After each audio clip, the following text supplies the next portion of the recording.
It's the My First Gig podcast, whoa. Sharing stories of first gigs and shows. Comedians sharing their memories. The fun and entertaining, exciting and crazy. With Dwayne Dugan as your host. It's the My First Gig podcast, here we go. Hello and welcome to the My First Gig podcast. My name is Dwayne Dugan. Thank you for joining me today. Come on in, sit down, relax, sit back. My guest today, I'm very excited to welcome the wonderful Catherine Bohart to My First Gig.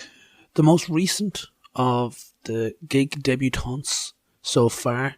Catherine's only been doing comedy for 5 years, but has already made a name for herself up and down the UK. Appearances on The MASH Report, 8 out of 10 Cats, the ITv Stand Up Show, Comedy Central's Roast Battle, and much more. Last week I had Laura Lex on the show, and I know it might not have been as a mainstream name as some of those early episodes, but two reasons why I wanted to put that episode out.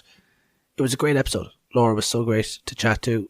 Real fun, just a great example of what this story is meant to be. Going back, getting nostalgic, bringing up memories that you probably haven't had in a while, and sharing them with all of you. And number two, in the event that you haven't heard of these guests, there's a very much an emphasis on yet. You will hear of these guests soon.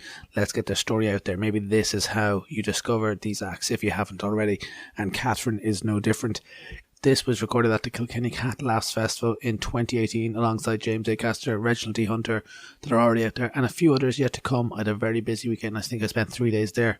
Forget how many interviews I recorded. But before we get into the chat, at the time of recording she was touring her show Immaculate. She's now touring her new show Lemon. It just began its UK and Ireland tour this week. And in those 2 years, sold out Edinburgh Fringe shows, television appearances, festival appearances, you name it. Even just last night, alongside a great panel on 8 out of 10 Cats. Now, I didn't see it. I'll watch it tomorrow. Tune in if you haven't. It's probably on catch-up. I was too busy watching Love Island, because that's what I do every night at 9 o'clock now. I've even gotten past the part where I'm like pretending to hate it. And pretend is the key word there, because once it sucks you in, look, you're all in. It just is what it is. I watched last year, got into it by the end, and then I was like, right, I've had my fix now. It's, car crash TV or whatever it's meant to be. I'm not going to get into this year.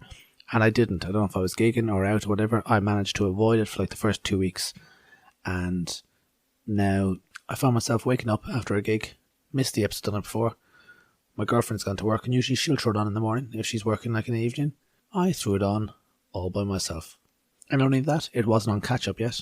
So I went and I downloaded it on the internet, connected my computer to the television and watched it that way. I went through effort to watch this. And now I know their names. I know their personalities. See, my biggest problem with it is that you can't do anything. During the last series, Once Upon a Time in Hollywood came out. I really wanted to go see it in the cinema. I remember saying to my girlfriend, hey, do you want to go see this? She said, can't tomorrow, Love Island. What about the next day? Can't, Love Island. What about the day after that? And she's like, for the next 8 weeks, we're not able to do anything. And now I'm in that boat. I can't do anything. I'm thinking about it. I'm waiting for the next episode.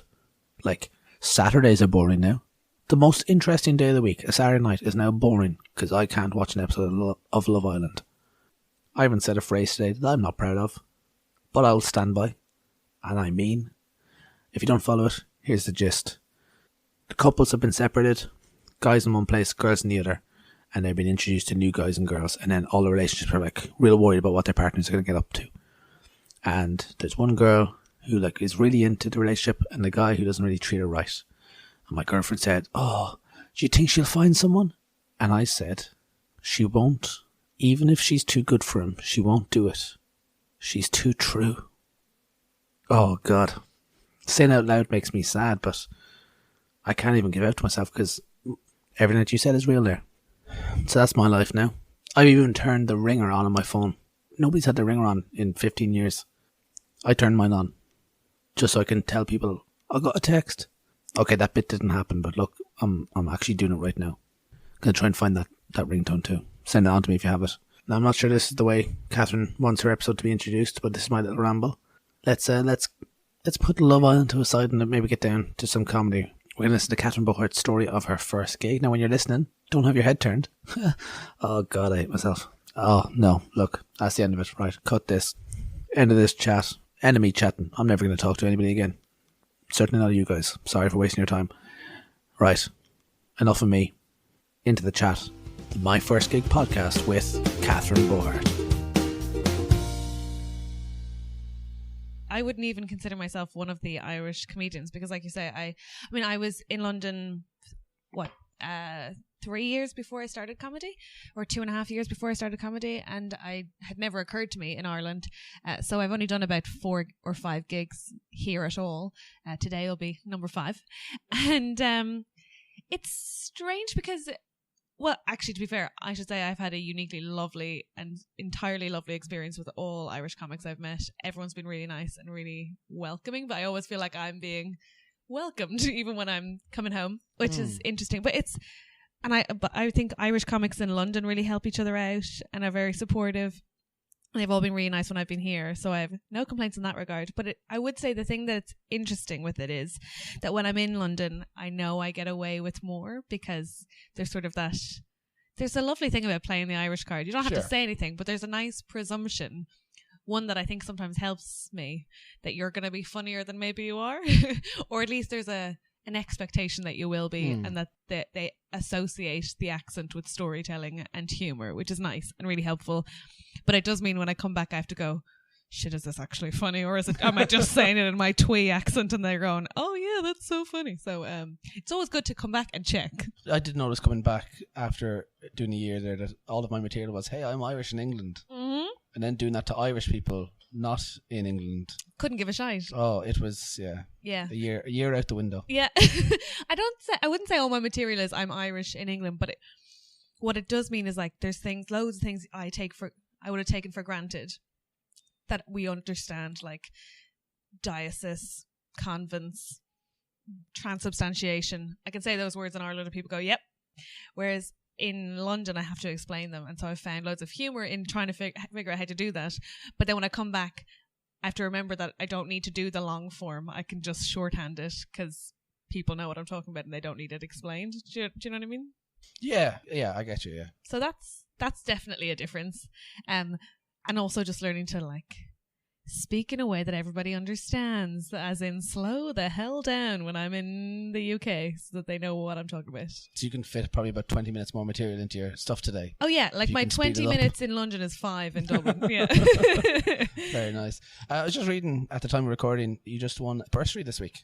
Yes, the 99 Club in London do this bursary for female and non-binary acts who are taking their first show to Edinburgh. And so I was one of the 2 winners of that, which is really nice. Very nice, yes. And my girlfriend was the other winner, so it was a win for the house. There you go.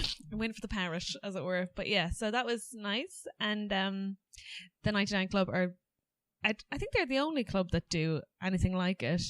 But it's really nice of them. So that's going to go towards the show this year. Immaculate. Yes. And which you're performing in Kilkenny this weekend. Yes, I am. Well, I'm performing an embryonic version of it, shall we say. Sure. Yes. Yeah. Are you excited for the first show? I'm so excited because I've never been here, Kilkenny that is. And I've been here because you used to have to drive through here to get anywhere. So I've been here, but I've not done a show here, so I'm really excited. I want to go back and before we talk about your first gig, do you have any memory of what your first memory of comedy is? Yeah. Yes. I have like quite a distinct memory of I mean, maybe not like, as in like, the first things that spring to mind are obviously we didn't get cable television until I was 18. Cruel parents. My brother and sister are younger than I, so they got it much earlier than I did. I'm still fucking livid about it. Am I allowed to curse? I've cursed. What can we do? So I obviously remember watching Father Ted. I think everyone does. But earlier than that, I think there was definitely a time in my life where I thought the 3 comics who existed were Tommy Tiernan, Dylan Moran, and Joan Rivers. Because she used to be on TG Cahir. I don't know if you remember this. No, not at all. They used to dub her sometimes, but if you sat close enough, you could still hear her in her Americanism. You had to kind of like bypass the Irish. Yeah, it was rubbish. It was like they used to do it with them. They used to get really weird American stuff. Like they used to get The OC, and before that they used to get Survivor. But so anyway, that's how I saw Joan Rivers, and she, Dylan Moran, and Tommy Tiernan were I had Tommy Tiernan on DVD and Dylan Moran on DVD, and that was those were the comics that I thought were alive. Sure. Do you think it helped seeing a female doing it? Because I think, especially 10, 15 years ago, not a lot of people would see that. Yeah. It could be kind of almost feel like a closed door or something. Not even a closed door. There wasn't even a door almost. Well, I'm quite conscious that I grew up in like almost a comedy saturated time when I was a teenager, at least. Like, as in, that's when you had Mock the Week and you had Live at the Apollo and you had. So I'm conscious that I actually did get to see, not enough, but obviously loads more women than people even a couple of years before. Like I saw, like Eva Vidal and Catherine Ryan and Joe Brand and loads of people. But yeah, I think it is important that I saw Joan Rivers so early because of the type of comedy she does, which is such high status. Like, I can say whatever the hell I want. I'm not that kind of comic. I am quite high status, but I don't think I can say whatever I want. But I think it was cool to see a woman who was that brash, and quite aggressive, in a good way, hopefully not in a gendered way. Yeah. And seeing Dylan and Tommy, I think, was really good. I mean, I say it like I know them. I've never met them. Because they're both so verbose and so unapologetic for their like incredible sort of linguistic acrobats. Yeah. So, acrobatics. So grandiose. Yeah, really grandiose and really like dark and have totally different pacing. But I mean, I say all this, I didn't know I was watching it and imbibing it at the time. Sure. But I loved it. What was your first experience of live comedy? Actually going and seeing it? Do you know? That's really bad. I don't know. Can I think of any? I didn't see much live comedy at all. My earliest memory is in university, which is really bad. So like I was maybe 1920 and I went to the International, but I was sat near the back and really drunk. Sure. So I can't say it was a seminal moment in my comedy development. It was just look, sure, there's someone up there. What else can I do? You'll never pass there going, this is where it all began. No, absolutely not. What was university? Where was that? I did law for a year in UCD and dropped out, and then I did history and French in Trinity. Two very distinct differences there. Like. Yeah, I didn't want to do either, to be honest with you, but I had to finish, so I did. So what brought you to London? I went to do a master's in acting for screen at Central. My girlfriend, that's where she went last year, yeah. Oh, cool. Yeah, so I went there, and then, because I'd done, while I was at university to get through the old history degree, I did 2 years at the Gaiety at night. Because that's what I thought I wanted to do. I wanted to be a star. I wanted to be an actor, and then turns out they're not the same thing. And then I ended up in Central for the year. So you obviously had some aspirations to perform in some way. Yeah, I don't know why that was the case. Like no one in my family is that way inclined, and it wasn't like I was particularly gifted as an actor. I just had decided early on that's what I wanted to do and was sort of staunch about it. Now I'm much more flexible, which is nice. So, obviously, going to college, studying different things, but eventually, where did thinking, right, I want to try stand-up come from? Never occurred to me. I wasn't getting any work as an actor. Surprise! It turns out ginger and very freckled and of average talent is a tough sell. And so I was temping in a property management department in a huge property firm in London, and I was doing marketing, and so they had me run a marketing event which was basically for women in property. This is a dull as dishwasher story. I'm sorry, it'll get maybe it won't. It'll conclude shortly. And I was there and they said, can you run this women in property event? Last year we did manicures and cocktails, and I was like, excuse me, that is a really outdated understanding of what women want, especially women who work in property. How dare you be so absurdly binary? I'm going to do something else. And so I got Funny Women. I googled Funny Women because I was going to put on my own comedy night. Turns out they're a company, And I got... Oh, you literally Googled funny women. I Googled funny women because I was like, come on, we could do better than There'll that. be a database somewhere. Yeah, there's got to be a list online, right? And then I found Funny Women the Company, and I had them come in to run an event, as in run a comedy night for us. And I don't know what it was in that, maybe in part of the organisation of it, and the fact that they were very... like, you're gobby, you should do some comedy, that got me to... now, I don't do things without studying because so I wasn't like, yeah, I'll just go gig. I instead took 2 comedy courses and then did a gig because I'm a nerd like that. Where were the courses? Both in London? Both in London. First one, I'll be honest with you, I booked into the wrong course. It was writing for sitcoms and it was not what I meant to do, but I finished it. And then I did a stand-up course given by Logan Murray, who writes the books, isn't it? Yeah, he writes the books on how to be a stand-up comedian. And the banana books. Exactly, the banana books is right. And so I did his course, and then I did my first gig. Where was that? Well, it depends on what you count as technically my first gig. So you do a showcase at the end of the... which I wouldn't say was my first A lot of people don't gig. want to count that. No, I don't. And then my actual first gig was at Comedy Virgins in Stockwell in London. Cavendish Arms. Exactly. Yeah. So that was my first one. So you did the graduation. Yeah. And you wanted to do it again, I assume. Yes. And you found Comedy Virgins. And then I found Comedy Virgins. Did you literally Google Comedy Virgins as well? I didn't. I watch really unimaginative porn. No. I basically... somebody in the course had already signed up to do it, and they were like, if you come, you can just put your name on the list. So I didn't even book in. I just went to see if I could get my name on the list, and was very presumptive that I would, because I brought people to support me. So you have to, don't you? Yeah, you do. You have to bring somebody. So yeah, that was my first gig, and that's how I came about. That can be quite daunting. Like Comedy Virgins, what they do is it's about 20 acts. Mm-hmm. They don't tell you when you're on. No, it's horrible. horrible. They'll tell you your name and you have to go, oh, I'm ready now. Yeah. Which just means you stay on edge for 3 hours. Which so can tense. be good, but also can be probably self-destructive a little bit. Yeah, I don't think it's good. I think it's anxiety disorder making. Right. It's awful. It's awful. So the comedy courses obviously helped you with writing, I'm assuming. Yeah, I think... because it must be hard to write, having, I guess, never done it before for stand-up. Yeah, I think the comedy course mainly just gave me the ego I needed to get on stage.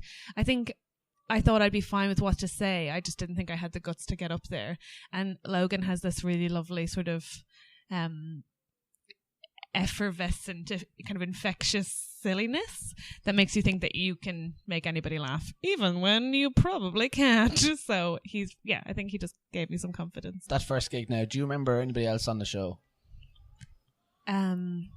Yes. Do you still see around or that? Yep. Ross Smith, who's also debuting this year, was on.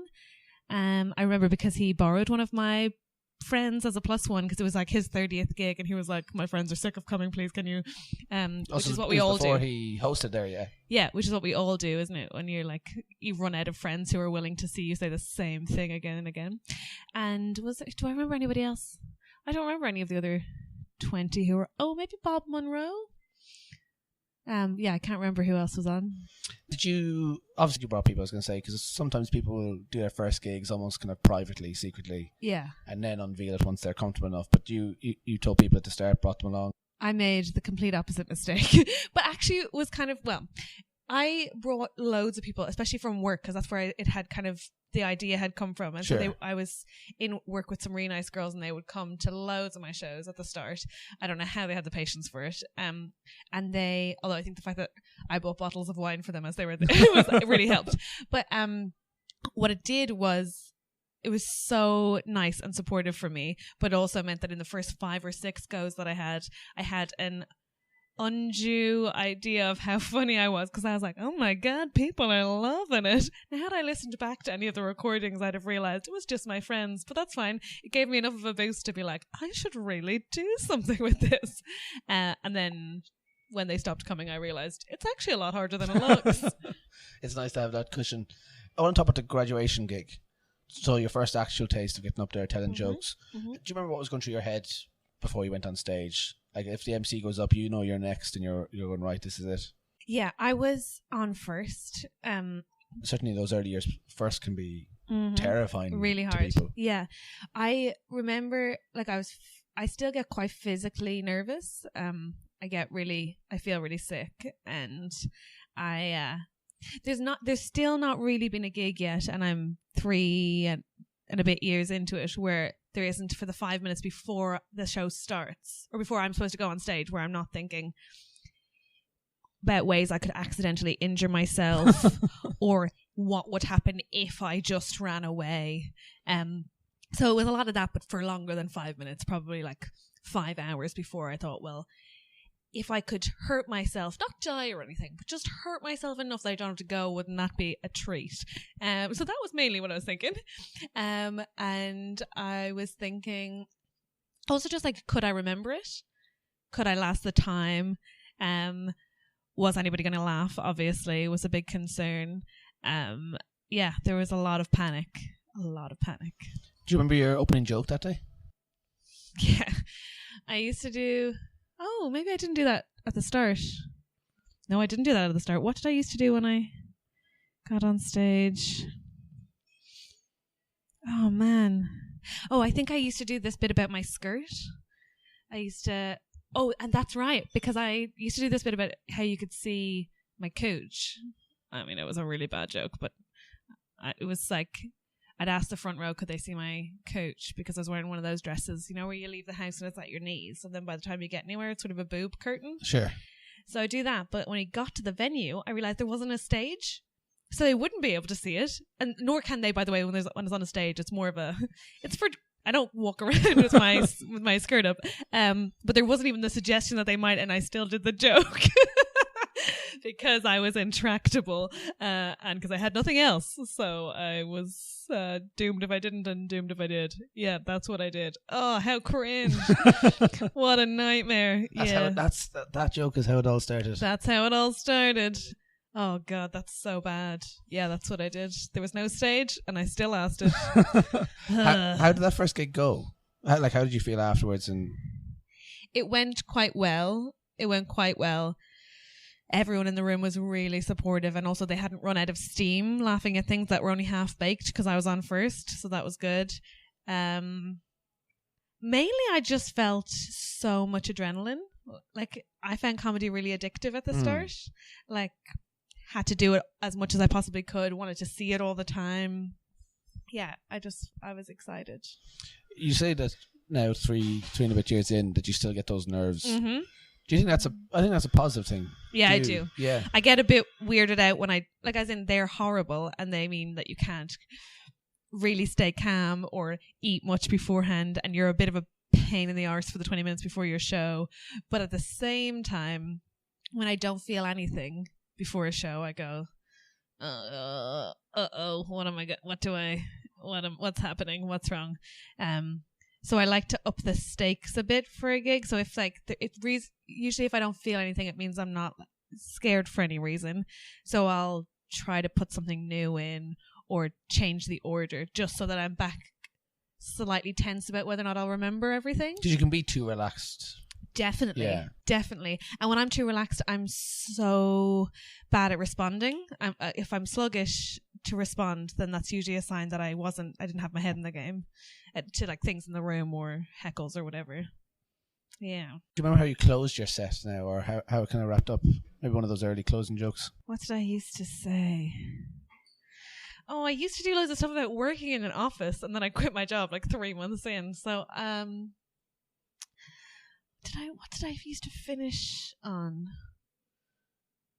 I don't even remember. Isn't that so bad? No, I think certainly in those early days, people go through so much material. They kind of you do. It's don't so far you? away now as well. Yeah, in you terms write of like so stage much time. at the start. If you could do that, if you could keep writing that much but increase the quality, man, life would be a breeze. I think I used to do something about how I wouldn't get cast. I never got cast in anything unless I was cast. Like, what do they cast redheads as? And basically, the punchline was, it's always the prostitute. I imagine I thought that was funny at the time. And now I know better, and that's okay. You learned. When you did that first gig, that graduation gig, and then obviously you went out and did the Comedy Virgin show, was it like straight away that you were like, right, I want to keep doing this? Or was it a tick, I've done it? Oh no, it wasn't tick, I've done it, because I didn't want to do it, as it were. Like, I wasn't like dying to get it off my bucket list or anything.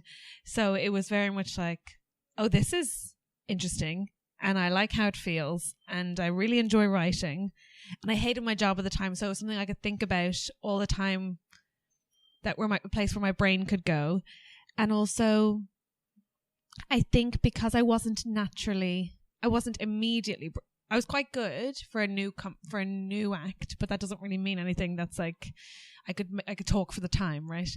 But I wasn't as good as I wanted to be naturally, and that I found what made me keep going back, because I was like, oh, I want to be better at this. How do you get better at this? And then I was just kind of also quite lucky. Like, things sort of snowballed quite quickly for me. Like, gigs led to gigs, led to competitions, led to, so I was quite fortunate in that sense. But no, I just loved doing it. And what I noticed very early on was that the biggest laughs I tended to get, which is I think indicative of how bad my material was, the biggest laughs I got used to be on things I would ad-lib. And so then I was like, oh, okay, how do I figure that out? Which I'm still kind of figuring out, which is that I'm not a sit down and type it out kind of writer. As in, I am, but I work better, and I'm a better writer when I think about ideas and then say them on stage and then write it, rather than the other way around, which is it was quite scary, but is for me the best way to write. I'd agree. My issue is that you go, right, before I write it down, I'm going to go try that, and then you lose it before you get to the stage. What would you do to combat that? I tend to tell stories. So, stories-ish. So what the reason I don't write it down word for word is so that I don't have like, oh my God, I've forgotten exactly what's happened. It's usually born of truth. So I'll try to go to myself, okay, why did I think this was worth telling in the first place? And then start there on stage. But I'm actually quite comfortable talking, even if I don't know exactly what I'm going to say on stage, provided that is the right gig. So I'd say the reason that doesn't happen to me so much is that I never really try like brand new stuff where the stakes are high at a gig. Like, I wouldn't go to a club and do, where I'm getting paid, and do loads of new. Of course, yeah. So I think being comfortable that there's nothing to lose and reminding myself that I can chat and it'll be fine is the best way. Or trying to remind myself why I thought it was a good idea in the first place. Sometimes I totally chicken out and just go back to old material, but don't we all? Do you think that, studying acting and kind of a drama, a bit of a background, do you think that helped you when you started out?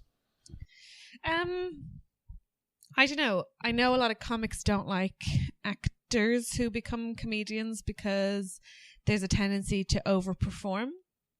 And I don't know that it did help me, except that I loved comedy because I could do it. Like, unlike acting, I wasn't waiting for anybody to book me in. I could just book gigs, and I didn't have to. So I really enjoyed it because I was like, we could just do this. We could just do this whenever. So I think it really helped my enthusiasm, my love for it. I'd say if anything informed my comedy, though, it would be less my acting background and more. I debated at university, and school. So I debated competitively for 8 years, and I'd say that informs my comedy more than my acting. Always been on the front foot kind of a thing. Yeah, I'm being quite like a little bit patronizing and a little bit combative, and also it did give me the confidence and the surety that I could talk about anything. Like, when you've defended anything and everything that you've been given to defend with 15 minutes notice, you're like, I'll figure out something to say. So I think that helped. As you said, you didn't, you weren't longing to do this. You kind of stumbled in to fill a void that was there. But at what point did you realise, right, no, this is the lane I'm actually in now? I think when I made I did a two-hander in a couple of years ago in Edinburgh, 2 years ago. And so starting to get ready for that, I was like, oh, this is exciting. I like writing with a purpose. And then that same summer I made the BBC Comedy Awards final and the Funny Women final. And then I was like, okay, so I'm okay at this. I mean, I was still only like, being best of newbies is not necessarily like doesn't mean you're necessarily good enough to, but I was kind of feeling more confident about it. And then I was just naturally better at comedy than I'd ever been at acting. And I think that made me go, oh, okay, maybe this is, and then I got signed. And I think that was when I was like, I mean, I still, every time my agent calls me, I'm like, oh my God, she's going to drop me. This is the one. This is the moment. My agent's very lovely and I hope would never do that. But I think when I got signed, that was when I was like, oh, I can make this my job. If you could go back right before your first gig, you know you're next, you know the MC's about to call your name, but you can pull yourself aside now and just give yourself a bit of advice. Looking back now, what would you say, do you think? Have fun. Have so much fun. Like, if comedy stopped tomorrow, I would be really glad I did it, because I've had the best fun, the most fun, and figured out a lot about my own mind and my capacity to kind of push through fear. But I think I would just say, have fun. It's just a laugh. You're just telling jokes. I think it's so easy to overthink it, and I do overthink it. Don't get me wrong. Big overthinker. Are you sure? Oh God, you've caught me in your trap. I think I'd say have fun, and also I would remind myself to ask what the worst thing that could happen is, because that's the best thing about comedy is you volunteer to fail. Like, you can't try new material or get on stage and have everyone like you every time without failing some of the time. Right? Sure. Like, it's just a necessary part of the process, and so that makes you used to it, and also makes you kind of impenetrable to it. You're like, I guess you're bad at this, and you're like, no, I just, like everybody, you have a bad day at work, but also with this one you kind of have to, like, you have to go out and say a bunch of stuff people don't like, and you can't be everyone's cup of tea, even when you're brilliant. Like, the best comics I've ever seen, I know 5 people who'd go, what, they're dog shit, what are you talking about? And you're like, what? I'm pretty sure last time I saw them, I saw history in the making. So it's subjective, in a great way. So yeah, I think I like to think I'd just say have fun. Catherine, thanks for talking about your first gig. Thanks for having me. There we go. That's all we got. That's it. That's the end of this week's episode. No, we want more. Oh, well, if you want more, tune in next Wednesday. Another fantastic guest. Guys, if you enjoyed that, if you enjoyed Catherine and would like to see her, now is the time. She's on a UK tour, just kicked off this week. If you're very quick, you can see her tonight in Leicester, and then she's going through a ton of towns. Oh, look, we'll read them all. Leicester, Bristol, Brighton, Northampton, Manchester, Bath, Crawley, Leeds, Milton Keynes, Reading, Margate, Nottingham, Oxford, Birmingham, Edinburgh, Glasgow and Belfast. And if you're here in Ireland, let's give these ones a little special plug. March 5th, Comedy Cavern in Cork. March 6th, my very own Whelan's in Dublin. March 7th, the Drake Theatre in Blanchestown. Head on over to catherinebohart.com for tickets. Make sure to follow her online, Twitter and Instagram at Catherine Bohart, or at Catherine Bohart Comedy on Facebook. As always, if you've enjoyed the episodes, please, please, please tell people, but please tell me even more. Tell me on Instagram, tell me on Twitter, tell me on Facebook, tell me however you please. Just let it be known. We're collecting some really good chats here, and we just want people to hear them. If you enjoyed it, tell people you enjoyed it. Subscribe to get episodes first. Follow at My First Gig Pod across all social media to see next week's episode before anybody else.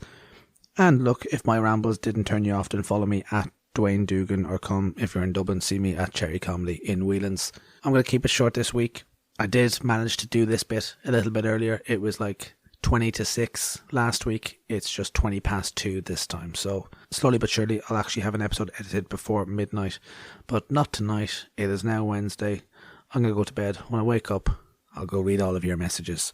Thanks so much for tuning in to My First Gig podcast. My name has been Dwayne Dugan, and I will see you next week. Unless, of course, you're going to go back and listen to an old episode now. All episodes at myfirstgigpod.com. See you sooner rather than later. That's threatening. Gonna go now. Bye. It's the My First Gig Podcast.